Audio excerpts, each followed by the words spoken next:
भगवान श्री कृष्ण के अनन्य भक्त श्री कृष्णदास जी रोज माला बना करके भगवान श्री कृष्ण के गले में पधराते और ये नियम उनका नित्य ही चलता था। कृष्णदास जी सोचते कि 12 वर्ष जब पूरे हो जाएंगे तो भगवान खुद आकर के मुझसे माला पहनेंगे, खुद प्रत्यक्ष आकर के मुझे दर्शन देंगे। 12 वर्ष पूरे हुए। अंत में श्री कृष्णदास जी भगवान के मंदिर में बोल करके आए, हे प्रभु, कल तो तुम्हें खुद आना पड़ेगा। कृष्णदास जी ने खूब बढ़िया बढ़िया पकवान बनाए, माला बनाई, परंतु भगवान श्री कृष्ण तो आए ही नहीं। उस दिन रोष में आकर के श्री कृष्णदास जी ने संकल्प किया, अब वृंदावन नहीं रहूंगा, यहाँ से चला जाऊंगा, अपना कृष्णदास नाम भी बदल दूंगा। माला, भोजन लेकर के, अपना सामान लेकर के एक घोड़ा गाड़ी पर कृष्णदास जी जाने लगे तो रास्ते में क्या देखते हैं, कई सारी गायें रास्ता रोक करके खड़ी हुई हैं। तब कृष्णदास जी ने देखा तो एक ग्वाला भी वहां से आ रहा था। बोले कि बाबा, थोड़ी तनिक ठहर जाओ, गायों को निकल जाने दो। तब कृष्णदास जी थोड़ा ठहर गए। ग्वाले ने कहा, बाबा, बहुत सुंदर खुशबू आ रही है, क्या लिए जा रहे हो? बाबा ने कहा कि बेटा, इसमें भोजन है।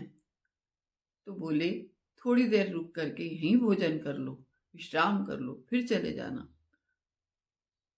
थोड़ा मुझे भी पवा दो। तब श्री कृष्णदास जी ने भोजन खोला। जैसे ही उस ग्वाले को कहा कि तुम भी खा लो, तब ग्वाले ने कहा कि बाबा, मेरे हाथ तो गंदे हैं, आप ही पवा दो ना। श्री कृष्णदास जी एक कोर खुद खाते, एक श्री कृष्ण रूप ग्वाले के मुंह में देते। श्री कृष्ण को देख खिलाते हुए भगवान श्री कृष्ण को खिलाते हुए में भगवान मुरली मनोहर प्रकट हो गए। बोले, बाबा, मुझे आज माला नहीं डालोगे? तुम माला डालते थे तो मुझे ऐसा लगता था जैसे मैं तुम्हारा ही स्पर्श कर रहा हूं, आज मुझे माला डालो ना। बाबा ने कहा, देख कन्हैया, इतने दिन तक मैंने तुमको माला पहनाई, परंतु तुमने आज मुझे दर्शन नहीं दिया। जैसे ही मैंने किशोरी जी के पास जाने का नाम लिया, तुम्हारा दर्शन भी हो गया। आज अब ये माला तुमको नहीं डलेगी। अब तो मैं ये जिसका नाम लेकर के तुमने दर्शन दिए हैं, आज मैं ये माला उन्हीं को डालूंगा। भगवान श्री कृष्ण से पल्ला छुड़ा करके श्री कृष्णदास जी भाग रहे हैं और श्री कृष्ण पीछे पीछे जा रहे हैं, परंतु बाबा सीधा बरसाने में जाकर किशोरी जी के गले में ही माला डालते हैं। जैसे किशोरी जी के गले में माला डाली, उसी समय वहीं पर नंद किशोर भी प्रकट हो गए।